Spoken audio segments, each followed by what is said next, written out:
Assalamualaikum warahmatullahi wabarakatuh. Perkenalkan, nama saya Ahmad Asyam Latif. Dan saya Erina Rosalinda. Kami dari kelompok 6 akan mempresentasikan tentang demokrasi, teori, dan aksi. Pengertian demokrasi. Demokrasi berasal dari bahasa Yunani yaitu demos dan kratos. Demos bermakna rakyat atau khalayak, sementara kratos bermakna pemerintahan. Demokrasi menurut istilah ialah sebagai sistem pemerintahan yang mengizinkan dan memberikan hak kebebasan kepada warga negaranya untuk mendapat serta turut serta dalam pengambilan keputusan di pemerintahan. Demokrasi menurut para ahli. Menurut Abraham Lincoln, demokrasi adalah pemerintahan dari rakyat, oleh rakyat, dan untuk rakyat. Menurut Hans Kelsen, demokrasi adalah pemerintahan oleh rakyat, kekuasaan negara dijalankan oleh wakil-wakil rakyat.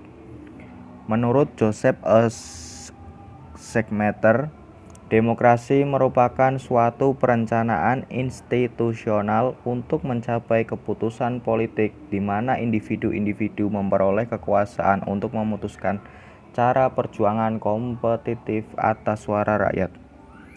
Menurut Sidney Hock, demokrasi adalah bentuk pemerintahan di mana keputusan-keputusan pemerintah yang penting secara langsung atau tidak langsung didasarkan pada kesepakatan mayoritas yang diberikan secara bebas dari rakyat dewasa.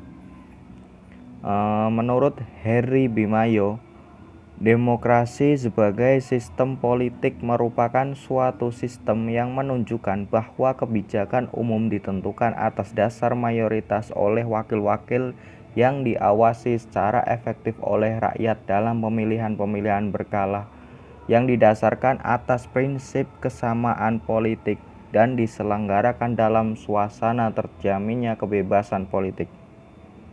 Selanjutnya, menurut Avan Gafar, demokrasi dapat dimaknai dalam dua bentuk, yaitu permanaan secara normatif dan empirik. Menurut Aristoteles, demokrasi adalah kebebasan setiap warga negara untuk saling berbagi kekuasaan. Demokrasi menurut Aristoteles mengemukakan ialah suatu kebebasan atau prinsip demokrasi ialah kebebasan. Kebebasan ini karena hanya melalui kebebasanlah setiap warga negara bisa saling berbagi kekuasaan di dalam negaranya. Menurut Montesquieu, demokrasi adalah kekuasaan negara yang dibagi dan dilaksanakan oleh tiga lembaga atau institusi yang berbeda dan terpisah satu sama lain, yaitu legislatif, eksekutif, dan yudikatif. Dan seterusnya, menurut makna demokrasi menurut H. Harris Schott, demokrasi adalah suatu bentuk pemerintahan rakyat karenanya kekuasaan pemerintahan melekat pada rakyat, juga merupakan HAM bagi rakyat untuk mempertahankan, mengatur, dan melindungi diri dari setiap paksaan dalam suatu badan yang diserahkan untuk memerintah. Jenis-jenis demokrasi. Demokrasi telah dijadikan sebagai sistem politik yang dianut oleh sebagian besar negara di dunia dengan pelaksanaan yang berbeda-beda. Berikut ini beberapa jenis demokrasi. 1. Berdasarkan titik perhatiannya. Yang pertama yaitu demokrasi formal. Demokrasi formal yaitu suatu demokrasi yang menjunjung tinggi persamaan dalam bidang politik. Bentuk demokrasi ini dianut oleh negara-negara liberal. Yang kedua, demokrasi material, yaitu demokrasi yang dititik beratkan pada upaya menghilangkan perbedaan dalam bidang ekonomi, sedangkan persamaan dalam bidang politik kurang diperhatikan, bahkan kadang dihilangkan. Bentuk demokrasi ini dianut oleh negara-negara komunis.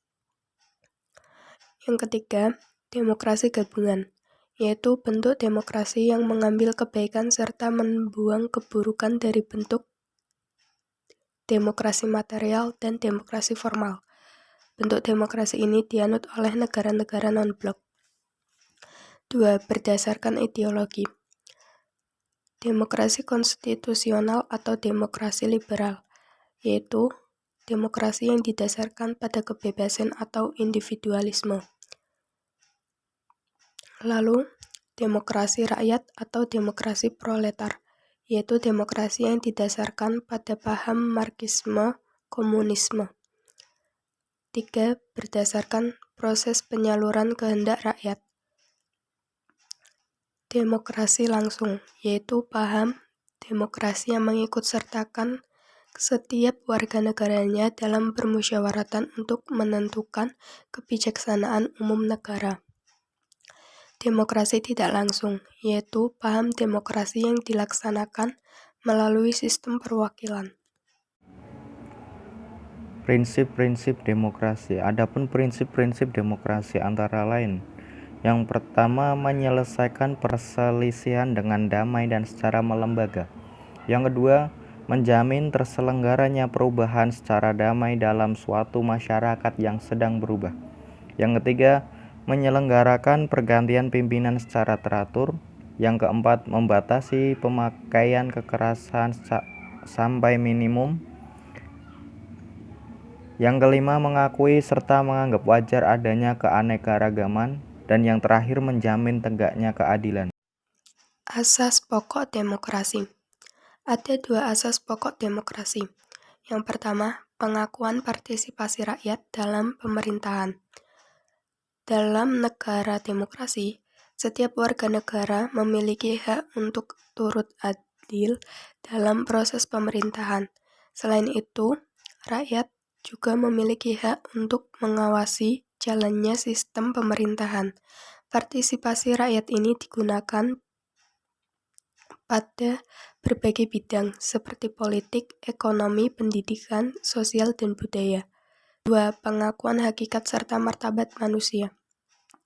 Dalam negara demokrasi, setiap warga negara memiliki persamaan haknya. Pemerintahan harus melindungi hak asasi manusia dari tiap warga negaranya. Selain itu, pemerintah juga harus memperlakukan rakyatnya secara adil tanpa membedakan suku, ras, agama, dan golongannya. Demokrasi di Indonesia. Bisa dikatakan bahwa Indonesia sangat berpotensi menjadi kiblat demokrasi di kawasan Asia, berkat keberhasilan mengembangkan dan melaksanakan sistem demokrasi. Menurut Ketua Asosiasi Konsultan Politik Asia Pasifik atau APAPC, Prisulisto, keberhasilan Indonesia dalam bidang demokrasi bisa menjadi contoh bagi negara-negara di kawasan Asia yang hingga saat ini beberapa di antaranya masih diperintah dengan tangan besi. Indonesia juga bisa menjadi contoh bahwa pembangunan sistem demokrasi dapat berjalan seiring dengan upaya pembangunan ekonomi. Sejarah demokrasi di Indonesia dapat dibagi dalam 4 periode. Yang pertama, periode 1945 sampai 1959. Demokrasi pada periode ini dikenal dengan sebutan demokrasi parlementer, yang mulai berlaku sebulan sesudah kemerdekaan diproklamirkan. Namun demokrasi ini dianggap kurang cocok untuk Indonesia karena ketidakadaan budaya demokrasi yang sesuai dengan demokrasi ini, sehingga melahirkan fragmentasi politik berdasar afiliasi, kesukuan, dan agama, yang mengakibatkan pemerintahan yang berbasis politik jarang dapat bertahan lama. Akibatnya, destabilisasi politik nasional bahkan mengancam integrasi nasional yang sedang dibangun. Faktor-faktor disintegratif itu ditambah dengan kegagalan partai-partai dalam majelis konstituante untuk mencapai konsensus mengenai dasar negara untuk Undang-Undang Dasar baru, mendorong Presiden Soekarno untuk mengeluarkan Dekret Presiden pada 5 Juli 1959 yang menegaskan berlakunya kembali Undang-Undang Dasar 1945. Dengan demikian, Masa demokrasi berdasarkan sistem parlementer berakhir, digantikan dengan demokrasi terpimpin atau guided demokrasi yang memposisikan Presiden Soekarno menjadi pusat kekuasaan negara. Yang kedua, periode 1959 sampai 1965. Demokrasi pada masa ini dikenal dengan demokrasi terpimpin, yang bercirikan dominasi politik presiden dan perkembangan pengaruh komunis dan peranan antara ABRI dalam panggung politik nasional. Hal ini disebabkan oleh lahirnya Dekret Presiden 5 Juli 1959 sebagai usaha untuk mencapai jalur keluar dari kebutuhan kepemimpinan yang kuat. Adanya ketetapan MPRS nomor 3 1963 yang mengangkat Insinyur Soekarno sebagai presiden seumur hidup telah membatalkan pembatasan waktu 5 tahun sebagai ketetapan Undang-Undang Dasar 1945. Dekret presiden ini menimbulkan penyimpangan konstitusi oleh presiden. Misalnya pada tahun 1960, Presiden Soekarno membubarkan DPR hasil pemilu. Padahal dalam Undang-Undang 1945 secara eksplisit ditentukan bahwa presiden tidak mempunyai wewenang untuk itu. Dalam pandangan sejarawan Ahmad Syafi'i Ma'arif, demokrasi terpimpin sebenarnya ingin menempatkan Soekarno sebagai ayah dalam sebuah keluarga besar Indonesia dengan kekuasaan terpusat berada di tangannya. Dengan demikian, kekeliruan yang sangat besar dalam demokrasi terpimpin Soekarno yaitu mengingkari terhadap nilai-nilai demokrasi yang absolutisme, yang terpusatnya kekuasaan hanya pada diri pemimpin sehingga tidak ada ruang kontrol sosial dan check and balance dari legislatif dan terhadap eksekutif. Demokrasi terpimpin Soekarno ini berakhir dengan adanya perseteruan politik ideologis antara PKI dan TNI. 3. Periode 1965 sampai 1998. Demokrasi terpimpin telah diganti dengan demokrasi Pancasila. Demokrasi Pancasila secara garis besar menawarkan 3 komponen demokrasi, yaitu 1. Demokrasi dalam bidang politik, demokrasi dalam bidang hukum, dan demokrasi dalam bidang ekonomi. Ketidakdemokratisan penguasa Orde Baru ini ditandai oleh dominannya peran TNI, birokratisasi dan sentralisasi pengambilan keputusan politik, dan pengebirian peran dan fungsi partai politik. 4. Periode 1998 sampai sekarang sering disebut dengan istilah periode pasca Orde Baru, yang erat hubungannya dengan gerakan reformasi yang menuntut pelaksanaan demokrasi dan HAM secara konsekuen. Tuntutan ini berakhir pada waktu lengsernya Presiden Soeharto dari tampuk kekuasaan pada 1998. Setelah lebih dari 30 tahun berkuasa dengan demokrasi Pancasila. Pancasila yang pada dasarnya sangat terbuka, inklusif, dan penuh nuansa HAM ditimpa pengalaman pahit yang berdampak pada keengganan kalangan tokoh reformasi untuk menambahkan atribut tertentu pada kata demokrasi. Wacana demokrasi pasca Orde Baru erat kaitannya dengan pemberdayaan masyarakat madani, aksi demokrasi di Indonesia. Salah satu bentuk perwujudan demokrasi di Indonesia adalah pemilihan umum. Penyelenggaraan pemilu di Indonesia sejak pemilu nasional pertama pada tahun 1955 sampai pemilu 2004 selama 6 kali pada tahun 1955 sampai pemilu 2004 telah menandai suatu tahapan penting dalam sejarah demokratisasi di tanah air. Selama 6 kali, pada tahun 1971, 1977, 1982, 1987, 1992, dan 1997 yang diselenggarakan oleh rezim